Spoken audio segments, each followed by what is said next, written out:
خواتي خواتاتي اهلا وسهلا مرحبا بكم يا جماعة الخير مساء الخير عليكم مازال الفلاون والسلام عليكم. J'espère que vous allez bien, j'espère que vous vous portez bien. Depuis plusieurs jours, on n'arrive plus à parler de notre sujet. Depuis plusieurs jours, on parle que de ce sujet.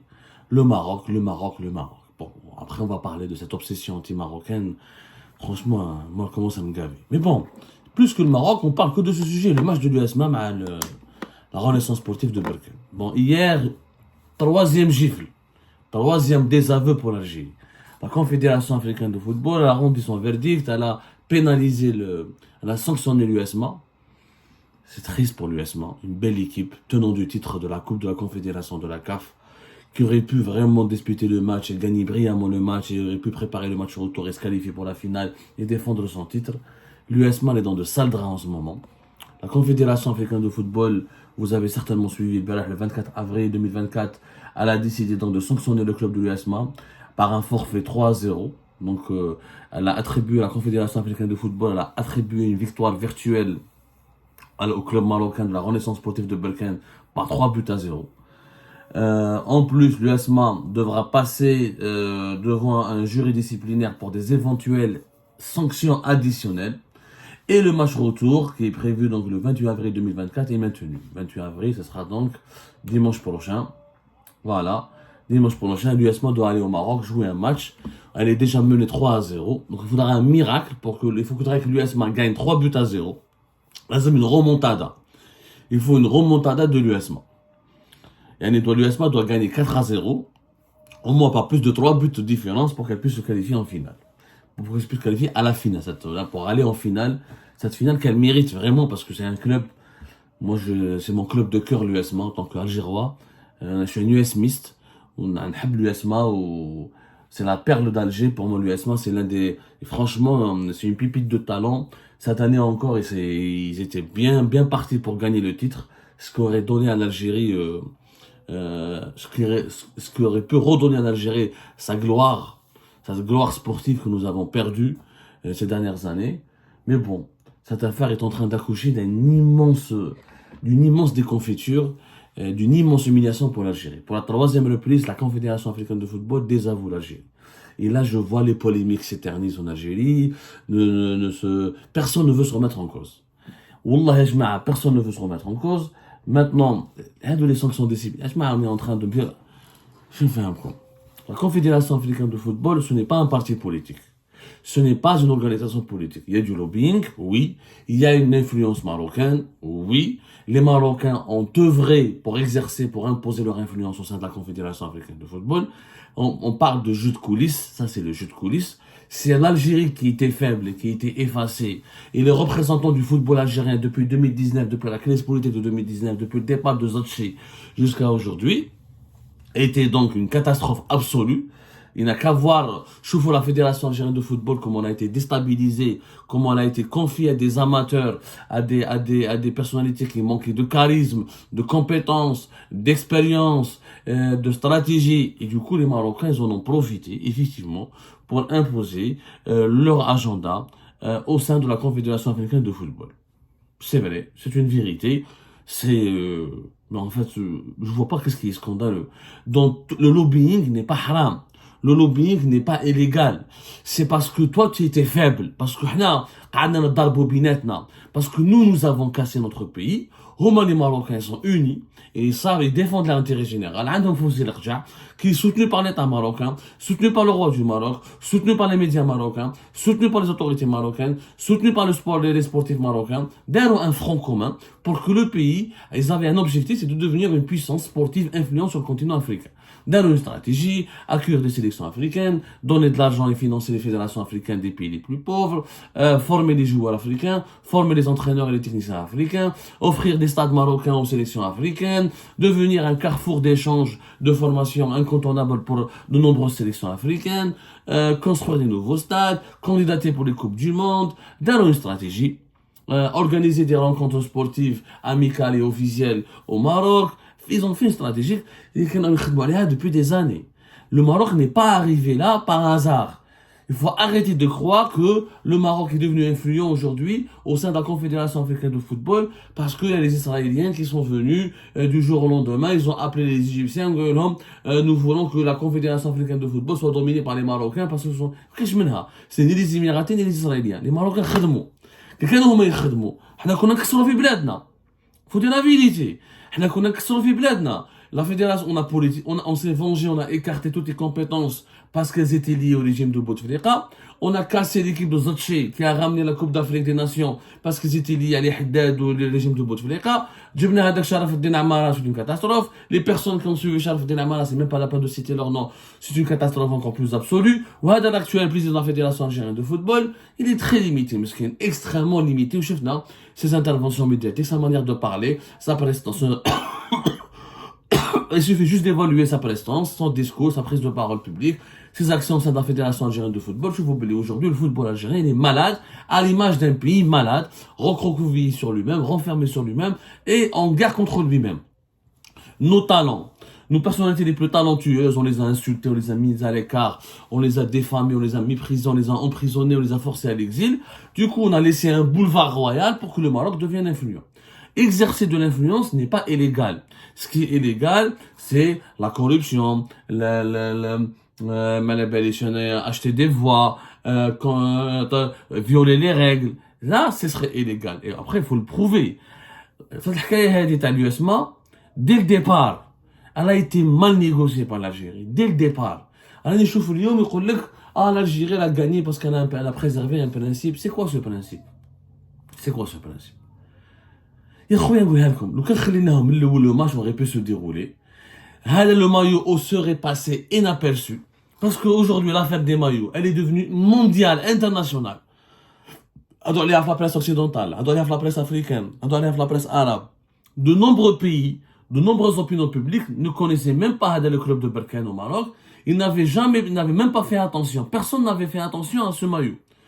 Le club marocain de l'Afrique du Sud, ils ont joué au Congo, ils ont joué en Libye, ils ont joué dans plusieurs pays africains, au Mali. Personne n'a prêté attention à ce maillot. Personne. C'est passé inaperçu. Le message politique du Maroc, c'est mon territoire uni, le Sahara occidental m'appartient, il passait inaperçu. Parce que les gens, ça ne les intéresse pas. Ça ne les intéressait pas. Il faut dire la vérité, le conflit du Sahara occidental n'intéresse pas les gens. Pour une raison simple, c'est un petit pays de 300 000 habitants, au fin fond du Sahara. Le monde aujourd'hui est dangereux. Des États entiers comme le Mali, le Niger, le Burkina Faso, qui existent depuis les années 60, ils n'arrivent pas à protéger leur sécurité nationale, leur souveraineté face aux mouvements armés terroristes. Aucun Africain n'est d'accord avec la création d'un autre petit État dans une zone extrêmement déjà turbulente, extrêmement compliquée, menacée de partout par les mouvements armés, terroristes, trafic d'armes, les ingérences étrangères. Les Africains ne sont pas avec ces idées-là. Avant les années 60, les années 70, jusqu'aux années 80, l'émancipation des peuples africains. Donc les Africains ont changé de disque. L'Algérie n'a pas compris que l'Afrique a changé. Les Africains ne se soucient pas maintenant du soutien des mouvements séparatistes ou indépendantistes. Ils veulent le développement économique, ils veulent la sécurité, ils veulent la qualité de vie, le confort social. Ah, mais je vous oublie, on a une cinquantaine d'États en Afrique. Quoi ça sert d'avoir des États indépendants si c'est des États ados offrent que de la pauvreté, de la misère à leur population? Ça sert à quoi? Ça sert à rien. Donc le séparatisme, les tendances indépendantistes ne sont plus à la mode. Les opinions publiques africaines ne les soutiennent pas forcément.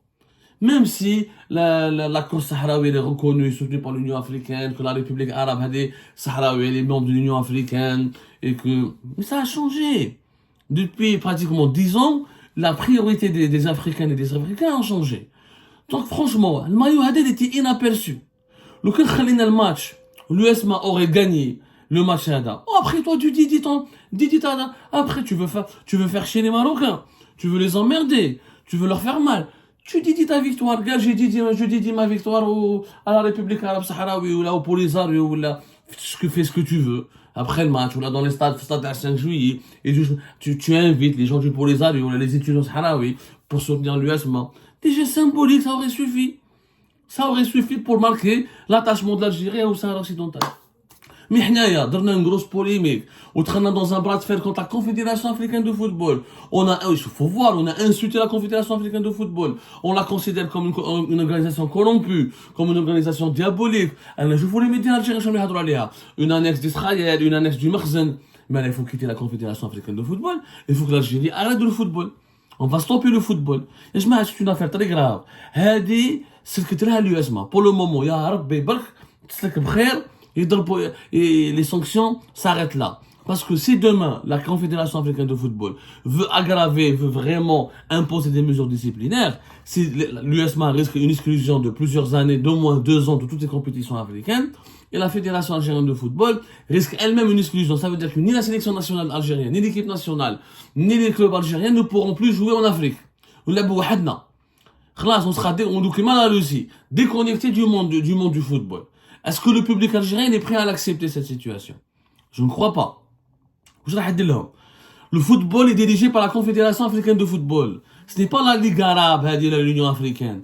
La Confédération africaine de football n'est pas une entité politique. Et elle s'en fout du conflit du Sahara occidental. À 3 reprises, la Confédération africaine de football te dit, moi j'ai pas de problème avec ce maillot. Je l'ai homologué. C'est ma compétition. C'est la compétition de la CAF.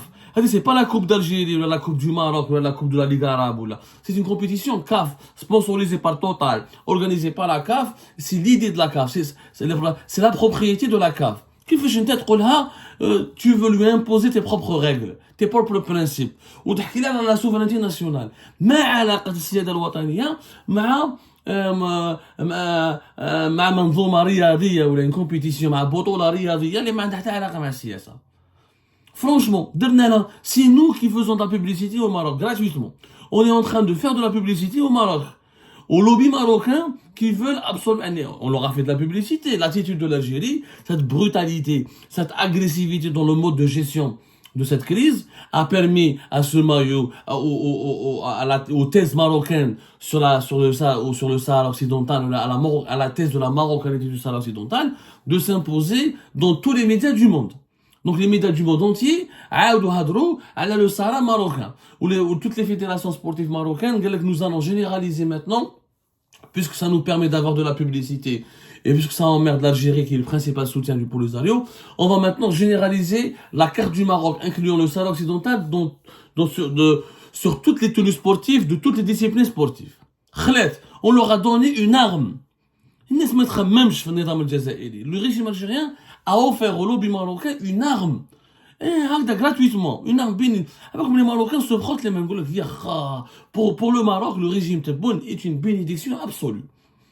Franchement, le Maroc devrait financer la campagne électorale de Tebboune pour qu'il reste au pouvoir parce que ça l'arrange. Il fait des bêtises, le régime Tebboune. Et que des bêtises qui sont en faveur du Maroc. Aujourd'hui, le lobby marocain, pour un maillot, je connais le Sahara occidental, ok, où je connais l'ONU, c'est ok, c'est intéressant, je vais faire 300 000 habitants, dis-le, allez, حكاية complète, les gars. Les gens sont pris par l'Ukraine, sont pris par la Palestine, sont pris par d'autres conflits beaucoup plus graves, où le nombre des habitants est beaucoup plus grave, où la persécution est beaucoup plus grave. Le monde n'est pas braqué sur le Sahara occidental. Ils s'en tapent, le monde. Parce que c'est un territoire insignifiant, avec un nombre d'habitants insignifiant, et dans une zone extrêmement dangereuse où déjà les États souverains présents, indépendants depuis les années 60, n'arrivent pas à s'en sortir. Peut-être tu vas convaincre la communauté internationale, mais il faut un nouvel État. Et je connais Tebak. Mais qu'est-ce que Tebak? Donc, on n'est pas en train d'emmerder le Maroc, on est en train de favoriser les thèses marocaines. On leur offre des tribunes, on favorise leur diffusion. Et maintenant, qu'est-ce qui va se passer? Alors, le manager sportif, t'as Tawfiq Quraishi, le manager sportif, Tawfiq Quraishi, l'USMA, il a menacé. Ok, on va faire demander un recours contre la décision de la Confédération africaine de football, mais c'est trop tard. Vous allez voir que tous les recours seront rejetés, que l'USMA est quasiment éliminé, parce qu'elle doit avoir une remontada. Il faut une remontada maintenant. On va dire la remontada, le match retour risque de ne pas avoir lieu, parce que l'USMA, son manager sportif, dit que non, Nous, لو كان نروحوا le Maroc et si l'affaire des maillots se reproduit, on va pas jouer, on va pas disputer le match. Il y aura un nouveau film. Il y aura un nouveau film. Alors, Tawfiq Kourechi qui l'a dit, c'est pas moi. C'est-à-dire qu'ils vont aller au Maroc, ils vont attendre que si les Marocains, c'est ce qu'ils vont faire les Marocains, sauf si, normalement, ils le feront pas. Parce que le maillot, avec la renaissance sportive de Berkane, c'est le maillot de l'équipe pour les matchs de l'extérieur. C'est un maillot de l'extérieur, c'est-à-dire c'est une tenue sportive que porte la renaissance sportive de Berkane quand elle joue à l'étranger. Localement, elle n'est pas censée porter ce maillot, localement. Mais les Marocains, ils ont découvert le point faible de l'Algérie. Demain, pour emmerder maintenant l'Algérie, pour bénéficier d'une pub, parce qu'on m'a montré les Noël, leurs maillots sont homologués par la Confédération africaine de football. Et la Confédération africaine de football leur a donné raison. Moi, je parie 100 euros, le 28 avril prochain, le club de Berkane, ses joueurs vont entrer sur le terrain avec le maillot problématique, le fameux maillot qui provoque l'allergie des autorités algériennes et de toute l'Algérie. C'est-à-dire le maillot qui est du territoire marocain qui inclut le Sahara occidental. Et l'USMA va faire quoi? Elle va bouder, elle va boycotter. La CAF va la sanctionner encore. Si l'USMA boycotte le match, ou la ne joue pas le match, ou la provoque l'annulation du match, elle risque des sanctions très graves. Donc, elle ne me fait pas faire Kourechi. Elle ne me fait pas les autorités algériennes. Pourquoi aller au Maroc si vous allez vous retirer alors? Et est-ce que vous êtes conscient des conséquences sur le sport algérien? Parce que la Confédération africaine de football à un moment donné, elle va se montrer très sévère. Sinon, elle va imposer, parce qu'elle doit imposer la discipline. Trop que si n'importe quel pays maintenant, pour des considérations politiques, ne va pas vouloir, ses équipes, ses sélections, ses équipes nationales ces clubs ne veulent pas jouer des matchs, les compétitions africaines sont menacées. La stabilité des compétitions les plus importantes du continent africain seront menacées. Le football africain est menacé dans sa propre, la survie du football algérien, football africain est menacée. Non, donc là, comme à un moment donné, la Confédération africaine de football va exploser et elle va infliger des sanctions extrêmement dangereuses. C'est-à-dire des exclusions assez longues et des peines et des amendes financières. On va droit à un tribunal arbitral du sport. Ça va prendre une année pour faire des recours, pour avoir un verdict, et convaincre. Vas-y. Après, c'est une longue bataille judiciaire. Elle est pour un maillot. Il y a un terrain. Gagne contre le Maroc, inflige-leur une défaite, ou tu même battre jeudi 17 victoires au Sahara occidental, jeudi 17 victoires pour les Arabes, tu veux, provoque intelligemment. Tu fais tout un scandale d'État, sur des bases totalement juridiques, totalement infondées, puisque maintenant, tu t'es pas mis à dos le Maroc, on s'en fout du Maroc, on a une rivalité, tu t'es mis à dos toute la Confédération africaine de football. Franchement, c'est pas sage. Et on leur a donné, encore une fois, on a offert aux thèses marocaines sur le Sahara occidental une publicité gratuite extrêmement précieuse. Aujourd'hui, sur le continent africain, dans le monde entier, on a entendu parler de ce scandale des maillots, et on a entendu parler du Sahara marocain, et le Sahara occidental aussi, on a entendu parler de lui, mais voilà. Il n'y a pas eu de solidarité en faveur du Sahara occidental. Est-ce que vous avez vu des personnalités sportives, des personnalités politiques, des grands médias internationaux qui ont dénoncé ou là qui ont condamné la politisation du conflit du Sahara occidental par le Maroc? On n'a rien vu. Mais c'est pas la ménage. Parce que c'est un conflit qui ne mobilise pas. À partir du moment où il fallait calculer les conséquences de la stratégie algérienne dès le départ. Je vais provoquer un scandale, je vais annuler une demi-finale de la deuxième compétition interclub la plus importante du continent africain. Quelles seront les conséquences? Quelle sera la portée médiatique? Quel sera le profit que l'Algérie va tirer? Et comment mes adversaires vont profiter de ce scandale pour ensuite me torpiller? Il fallait étudier les conséquences de la stratégie, il fallait établir des scénarios. Pour le moment, c'est un scénario cauchemardesque. Dimanche, les joueurs marocains, pour provoquer encore une fois l'Algérie, parce que les Marocains, pour eux, encore une fois, c'est une bénédiction. Des gens, un régime qui politise tout, qui fait de l'anti-marocanisme, qui fait de l'anti-Maroc une doctrine fondamentale de sa politique des relations extérieures. Les clubs algériens sont contraints de s'aligner sur la doctrine politique du régime algérien. Ils ne vont pas entrer sur le stade. Le match sera annulé. L'équipe marocaine sera qualifiée. Elle va aller en finale. Voilà, très bien. Elle va aborder une finale avec beaucoup plus de souplesse et de tranquillité et sera en forme parce qu'elle n'a pas été fatiguée ni épuisée pour les demi-finales. Le Maroc risque de prendre le trophée parce que le club de Berkane pourrait remporter la finale parce qu'il serait en meilleure forme que son adversaire direct qui avait été obligé de disputer la demi-finale. La Confédération africaine de football va soutenir encore une fois le club marocain contre l'USMA. L'USMA risque d'être sanctionné une deuxième fois. Moi, ça m'étonnerait que les Marocains ne portent pas un maillot avec la carte géographique. Je pense qu'ils vont le faire. Je pense qu'ils vont le faire. Ils vont pas rater cette opportunité. Ils vont faire encore plus de provocations. Parce qu'ils ont compris quel est notre point faible. C'est la nervosité, c'est l'agressivité, c'est le manque de stratégie, le manque de bon sens. Donc, franchement, ce match retour, on aurait aimé assister à une remontada de l'USMA, mais je pense que l'Algérie n'a pas besoin d'une remontada de l'USMA. Elle a besoin d'une remontada du bon sens, de l'intelligence. Alors, on a des conneries extrêmement graves. On est en train de se discréditer, de s'isoler. Qui a été solidaire sur le continent africain? Qui a été solidaire avec l'USMA, avec les autorités algériennes dans cette affaire? Personne. Attends une instance, une direction, une association, des clubs, des personnalités sportives africaines ou là internationales, ou là arabes qui ont été solidaires avec l'Algérie, l'USMA dans cette affaire. Personne d'autre. On n'a rien gagné dans cette affaire. Tbehdi la Kbira, on a fait de la publicité gratuite pour les thèses marocaines sur le Sahara occidental. On leur a offert une tribune.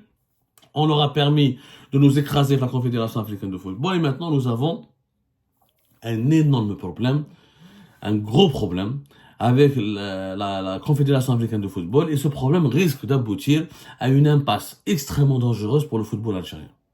Rabbi Jibril Khair.